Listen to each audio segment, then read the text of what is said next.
And so, you know, I think that's a mentality that is permeating our entire athletic department and university. And I think you have to, you know, credit Eric Hyman for that, and credit our, you know, all of our coaches, you know, that have seen progress and that are growing their programs. Darrin, one thing for Terry was best how he's creating his own shot.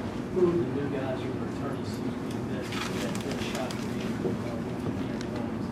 Yeah, I mean, I think when it's all said and done, that's, you know, a strength that is most crucial, you know, when you get to certain points in games. And there's no question Devin was about as good as there is at that. I think that, you know, we've got a lot of guys in their own way are capable of doing that. I don't know that I would single anyone out right now. I don't know that we have one, you know, like him as an individual talent, as we talked about earlier. But you know, again, in some ways, the danger of collectively knowing that, you know, there's 3 or 4 dudes that can, you know, is something that, you know, for me as a coach is exciting.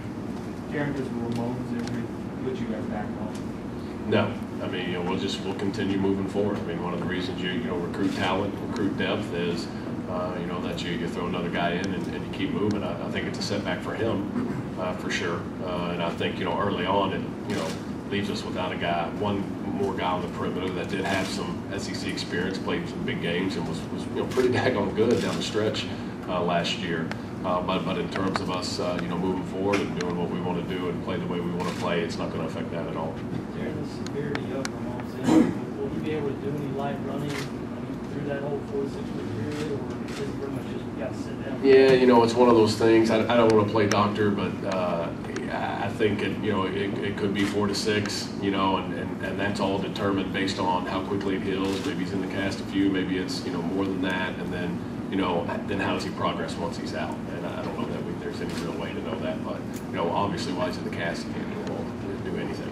I'm sure you have a concept of what this team's going to look like, but will you really know until you see him in a game, especially the guys that just got here? How it all works together? Yeah, no, probably not. And I think that's an exciting thing, Travis, is that, you know, we know how we want to play in general, but putting that together so it's its best, you know, is really going to be determined through hours of practice and through, you know, some game competition and seeing how guys respond. You know, I've got a phrase we use, it's called 3 o'clock shooter. I don't need guys that can make shots at 3 o'clock and able to make it at 7 when the lights are on. And, you know, just all of those kind of things.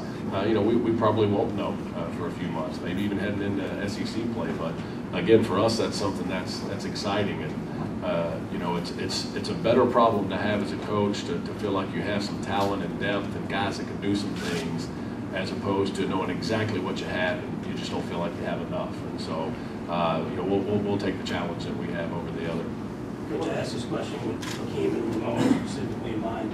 Have you noticed in your experience a certain year where a player really flourishes the most, freshman, sophomore, junior? In terms of their growth or just overall performance? Yeah. Yeah. You know, I don't know. I think so many factors play into that. I think it's a great question. I do think you see maybe the most growth between freshman and sophomore years, just because freshmen, everything is new. Everything. I mean, going to class the way they go to class is new. You know, the challenges in practice. I mean, everything.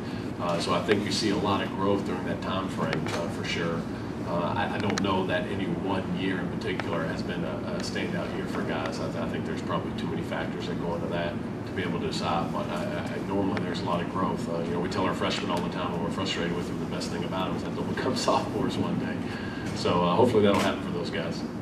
Yeah, even though he can't play this year, you see some leadership qualities in Murphy Holloway and how he's reacting with the other guys? Well, I think the biggest thing with Murphy is that he's a terrific talent that brings great effort and energy every time he steps on the floor.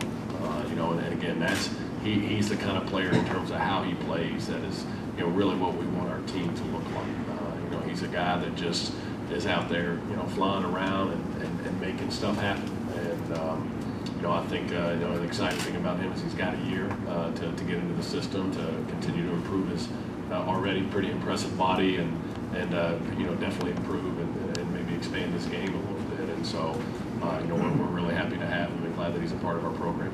Talk about the versatility and how important it is in the SEC to have guys like you've got now that can play multiple positions and give you options with multiple lineups? Yeah, I think that's a great point. And again, I think, when I say I'm excited, that's one of the things I'm talking about. No, we don't have a guy that, all right, I know he's getting us 20 every night, which is a luxury, there's no question.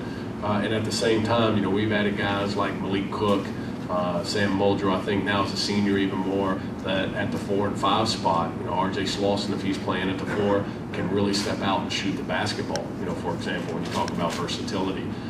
Sometimes that's even more dangerous in terms of a team preparing for you and being able to defend you than just having to shut down that one guy.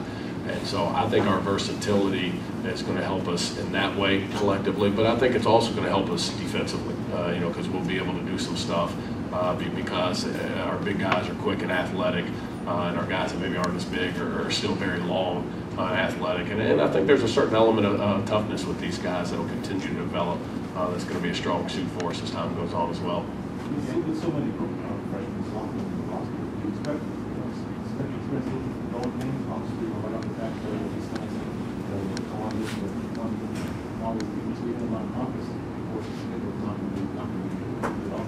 Yeah, no, yeah, absolutely. But, as a coach, growing pains is more than just winning and losing. It's, just kind of getting them, to do what you want, understand what's expected, and all of those things. And so that will absolutely be, I think, a continuing process for us. But, again, that's all part, from our perspective, not only building a team, but building a program. And that's why I go back to feeling like, we really feel like with some things we're kind of at square one with some of that stuff because, we haven't been able to build on some of it because, we had to change how we played or whatever it might be last year. But yeah, I don't think there's any question that's the case. But I also think these are young men that want to be in those situations and want to play in those games. I mean, they were recruited with that in mind. We want to play in those games and we want to be, in that mix and in that company. And so I think they'll relish that challenge regardless of how they perform with it. What have you seen out of Bruce so far? I've heard there's been some excitement just watching him play this summer. Bruce is one of those rare young people that he's got a certain quality about him as a person, but especially as a player, more so as a person, but as a player that people are better when they're playing with him. They just are. And not just because of how he plays, but he brings a certain confidence and stability, I think, to the guys around him, and maybe makes them feel like they can play at a higher level too. He's tremendous at finding people, sharing the basketball, and getting people involved, and obviously with his athleticism, he can get the ball wherever he wants to go with it as well, and score pretty good himself too. And so I think some of those qualities are going to be the ones that stand out. And probably my favorite one about him is all you got to do to get him to do something is tell him he can't do it. And I identify with that a lot too, so I think we're going to get along pretty good. How much does his strength help? I mean, he's a pretty strong kid for a kind of point guard, isn't he? Yeah, I mean, he's a special athlete. There's no question about that. He's got tremendous strength, speed, quickness, balance, explosion. Pick the athletic category, and he's got it. There's no doubt. He's a special athlete, and so I think that's why, for him, maybe similar to Lakeem last year, he'll be the most ready in that group to perform consistently and do it well, just because physically he's ready to do that. But the ball not going through those players much this year. Can you talk about how different the offense is going to look?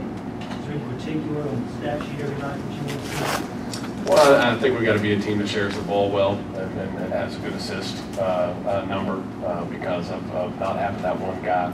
As I said earlier, I think it's one of those things where you don't have that luxury of knowing you can go to an individual, but it also, in some ways frees you up to do some more things and get some more guys involved and maybe use maybe not element of surprise, but where the other team doesn't know exactly what you're doing all the time. I don't think anybody in this room was fooled last year when Devin got the ball and did something with it. I know the best teams I've been a part of, Final Four team at Marquette, Sweet 16 team at Western Kentucky, we had 2 or 3 guys that were capable of that, and one might have been better. Obviously Dwayne Wade was pretty good, but we had a couple other guys that people were pretty worried about leaving open for a shot or having the ball in their hands as well. And I think that's something that we can develop with this team, which for me is exciting. With all the athletes,